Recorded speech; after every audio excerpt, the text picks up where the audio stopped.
Assalamualaikum anak-anakku kelas 3. Bagaimana kabarnya hari ini? Semoga kalian sehat ya dan tetap semangat.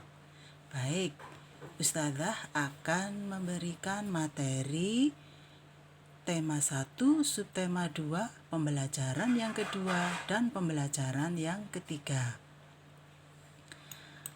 Untuk pembelajaran yang kedua ini yaitu gerakan merangkak. Sebelum kita melakukan gerakan merangkak, sebaiknya kita melakukan pemanasan terlebih dahulu agar tidak terjadi cedera otot. Nah, gitu ya anak-anak ya. Nah, ini Ustazah berikan contoh gerakan merangkak, yaitu ada seorang anak yang merangkak menggunakan kedua tangan dan kedua kakinya. Nah, anak-anak, dari kegiatan merangkak ini,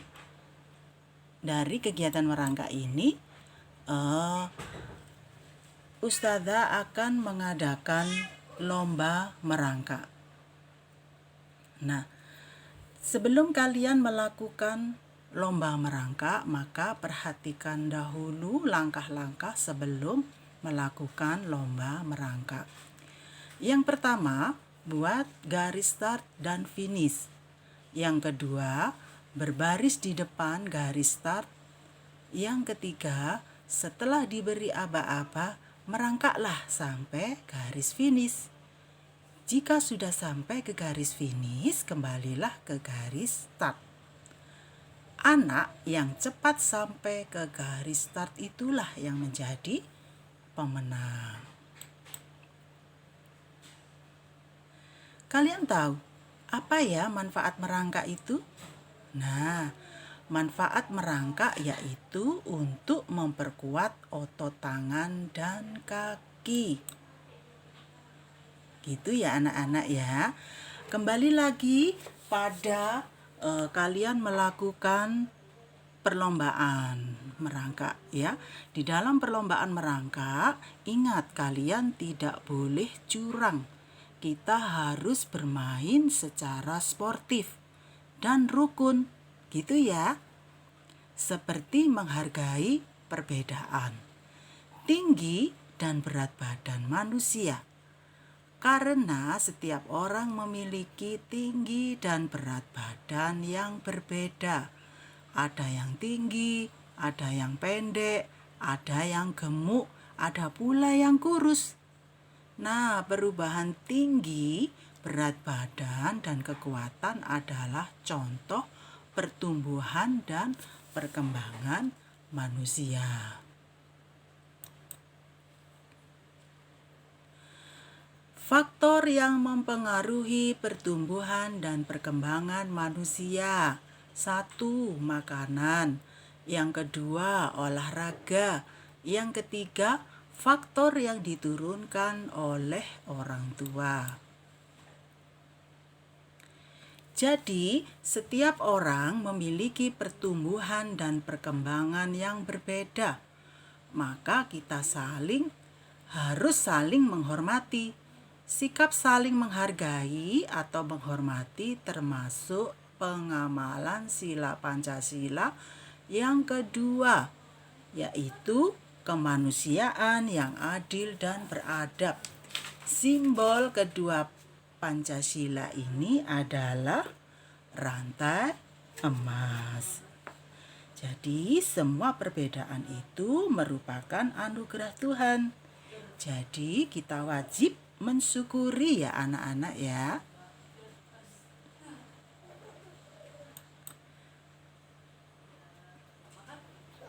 Nah, kita beralih ke pembelajaran yang ketiga, yaitu makanan bergizi. Apa ya makanan yang bergizi? Bagus, yaitu makanan yang mengandung 4 sehat 5 sempurna. Nah, pintar sekali. Makanan bergizi akan mempengaruhi pertumbuhan dan perkembangan manusia. Makanan bergizi disebut juga dengan makanan 4 sehat, 5 sempurna. Yaitu 1. makanan pokok. Yang kedua, lauk pauk. Yang ketiga, sayur. Yang keempat, buah. Yang kelima adalah susu. Nah, ini adalah makanan 4 sehat, 5 sempurna ya anak-anak ya.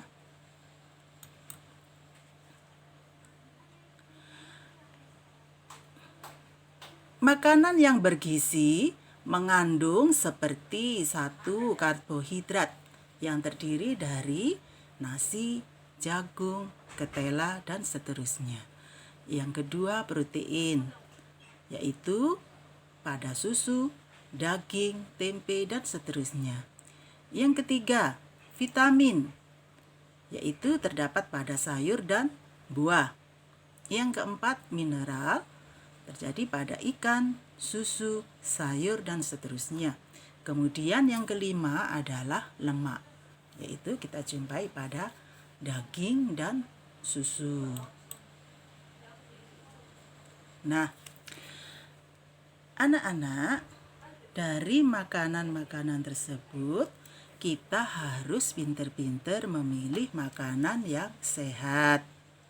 Nah, ini contoh makanan yang perlu kita hindari, yaitu yang pertama permen, yang kedua es krim, yang ketiga coklat ya. Pasti kalian suka sekali dengan makanan-makanan ini.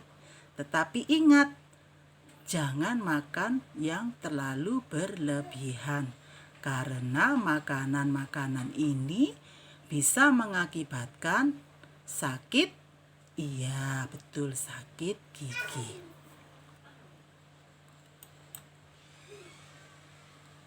Baiklah anak-anak, setelah kita mempelajari makanan yang bergizi, kita beralih pada soal cerita.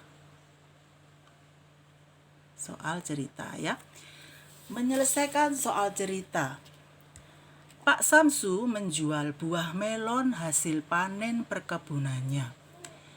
Kebun Pak Samsu menghasilkan 2 truk melon. Truk pertama memuat 1.200 buah. Truk kedua memuat 1.600 buah. Berapa jumlah buah melon hasil Pak Samsu? Nah, untuk menyelesaikan soal-soal tersebut, maka perlu ketahui truk yang pertama 1.200, truk yang kedua 1.600. Kemudian yang ditanyakan jumlah hasil panen Pak Samsu. Nah, untuk menjawabnya kalian susun ya. Kalian susun 1.200 ditambah 1.600. Hasilnya 2.800. Ingat, pada waktu kalian menjumlahkan ya, bilangan yang paling belakang dulu. Kita mulai dari yang belakang dulu. 0 tambah 0, 0 tambah 0, 2 tambah 6, 1 tambah 1. Gitu ya. Jadi, jumlah hasil panen Pak Samsu adalah 2.800 buah melon. Kemudian soal yang kedua. Pak Kamil memiliki 2 buah kolam lele. Kolam pertama berisikan 2.300 ekor lele. Kolam kedua berisikan 2.700 ekor lele. Berapa jumlah lele yang dimiliki Pak Kamil? Nah, untuk menyelesaikan soal yang kedua, seperti soal yang pertama tadi, diketahui kolam 1 sama dengan 2.300, kolam yang kedua sama dengan 2.700. Kemudian yang ditanyakan jumlah lele Pak Kamil. Ya, seperti tadi kita susun 2.300 ditambah 2.700. Ya. 0 tambah 0, 0, 0 tambah 0, 0, ya. 3 tambah 7, 10. Ya. Menyimpan 1 ditaruh di atas angka 2, ya. Jadi ditulis 0, paling belakang ya 0. Kemudian 2 ditambah 2 4 karena menyimpan 1 ya akhirnya menjadi 5. Jadi jumlah lele Pak Kamil adalah 5.000 ekor. Gitu ya anak-anak. Nah, agar kalian lebih paham dan kalian lebih mengerti, untuk jelasnya kalian baca lagi ya pembelajaran 2 dan pembelajaran 3. Nah, sebelum Ustazah akhiri, bila ada salah kata, Ustazah mohon maaf. Wassalamualaikum warahmatullahi wabarakatuh.